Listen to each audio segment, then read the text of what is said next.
இது வந்து ஒரு சூப்பரான மீன் குழம்பு தான் பார்க்க போறோம். அது வந்து எந்த ஸ்டைல்ன்னு பார்த்தீங்கன்னா, தூத்துக்குடியில இருக்கக்கூடிய கடற்கரையோர கிராமங்கள்ல செய்யக்கூடிய மீன் குழம்பு இப்படிதான் செய்வோம். நான் வந்து இன்னைக்கு வந்து சாளை மீன் வச்சு செஞ்சிருக்கேன். எந்த மீன்ல செஞ்சாலுமே இந்த குழம்பு வந்து செம்ம டேஸ்ட்டா தான் இருக்கும். அது செய்றதுக்கு வந்து ஒரு 10லருந்து 15 சின்ன வெங்காயத்த கிளீன் பண்ணி கட் பண்ணி எடுத்துக்கலாம். நான் மண் சட்டியில செய்றேன். அதனால மண் சட்டியில போட்டுக்கிறேன். அடுத்தது ஒரு 4, 5 பல்லு பூண்டு, 2 கொத்து கருவேப்பில, ஒரு 2 பச்சை மிளகாயை கீறி போட்டுக்கலாம். அது கூடவே ஒரு பெரிய தக்காளியா 1 கட் பண்ணி போட்டுக்கலாம். இப்போ வந்து ஒரு மிக்ஸி ஜார்ல ஒரு 2 கை குத்தளவு தேங்காய் எடுத்திருக்கேன். அது கூடவே வீட்ல அரைச்ச மசாலா, அது கூடவே கொஞ்சம் உப்பும் போட்டு தண்ணி ஊத்தி மிக்ஸி ஜார்ல நல்லா அழகா அரைச்சு எடுத்துட்டு வந்தாச்சு. இப்போ நம்ம கட் பண்ணி வச்சிருந்த வெங்காயம், தக்காளி கூட அதையும் வந்து மறைச்சிட்டு இருந்த மசாலாவையும் சேர்த்துட்டு, கூடவே ஒரு பெரிய எலுமிச்சம்பழம் சைஸ் புளிய கரைச்சு அது உள்ள ஊத்திரலாம். இப்போ மிக்ஸி ஜாரையும் கழுவி ஊத்திட்டு நல்லா கையால எல்லாத்தையும் பிசைஞ்சு விடுங்க. வெங்காயம், தக்காளி, பச்சை மிளகாய், கருவேப்பிலை, பூண்டு எல்லாமே நல்லா கையால பிசைஞ்சு அதில் இருக்கிற சாரெல்லாம் வெளியில இறங்கி வந்து குழம்புல இருக்கணும். அப்பதான் குழம்பு வந்து செம டேஸ்டா இருக்கும். நமக்கு எந்த அளவுக்கு தண்ணி தேவையோ அந்த அளவுக்கு ஊத்தி, தண்ணியா வேணா தண்ணியா வச்சுக்கலாம், கெட்டியா வேணா கெட்டியா வச்சுக்கலாம். இப்போ ஸ்டவ் ஆன் பண்ணி விட்டுட்டு அந்த குழம்புக்குள்ள வந்துட்டு கொஞ்சமா மஞ்சத்தூளும் கொஞ்சமா வெந்தயம் சேர்த்துக்கலாம்.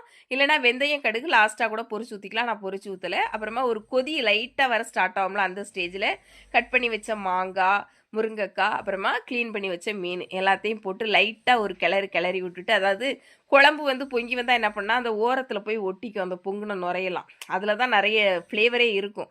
அதை என்ன ஆயிரும்னா நம்ம அதை கிண்டி விடாமல் இருந்தோம்னா அப்படியே சட்டியில் ஓரத்தில் ஒட்டி காஞ்சி போன மாதிரி ஆயிரும். அதனால் அதெல்லாம் நீட்டாக க்ளீன் பண்ணி விட்டுட்டு அப்பப்போ மூடி போட்டு திறந்து பார்த்து அதை வந்து க்ளீன் பண்ணிகிட்டே இருக்கணும் அப்பப்போ. அப்போ தான் வந்து சட்டியில் ஒட்டாமல் உங்களுக்கு குழம்பு வரும், டேஸ்ட்டாகவும் இருக்கும் குழம்பு. ஓகேவா? இது வந்து நம்ம வந்து இப்போ செய்கிறது வந்து ஐஸ் மீன் தான். நமக்கு வந்து ஃப்ரெஷ்ஷான மீன்லாம் கிடைக்காது இங்கே, ஐஸ் மீன் தான்.